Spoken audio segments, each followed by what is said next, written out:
আসসালামু আলাইকুম রহমতুল্লাহ। যারা তরিকতের রাস্তায় আছেন তাদের মনকে সবসময় সতেজ রাখতে হয়, আর সতেজতা খোদা তাআলা এই ফুলের মধ্যে রেখেছে। এই বেলি ফুলের একটা ফুলের ঘ্রাণ যদি আপনি 2-3 মিনিট নেন, তাহলে দেখবেন আপনার ব্রেনের ফ্রিকোয়েন্সি নিচে নেমে গেছে, তাই না?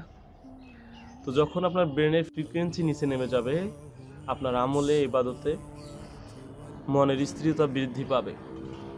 সকলেরই উচিত প্রতিদিন সকালবেলা অন্তত ফ্রি সময়ে কিছু ফুলের গাছের সামনে বা পছন্দের কোনো গাছের সামনে বসা, ঘ্রাণ আস্বাদন করা এবং গাছগুলোকে ছুঁয়ে অনুভব করার চেষ্টা করা। এরকম যদি আপনি প্রতিদিন করেন, প্রতিনিয়ত করেন, আপনার রুহের শক্তি বৃদ্ধি পাবে, আপনার অনুভব শক্তি বৃদ্ধি পাবে। খুব সেনসিটিভ জিনিসগুলো খুব সহজেই আপনারা অনুভব করতে শিখে যাবেন, যেটা আপনাদের তরিকতে সাধনার সময় অনেক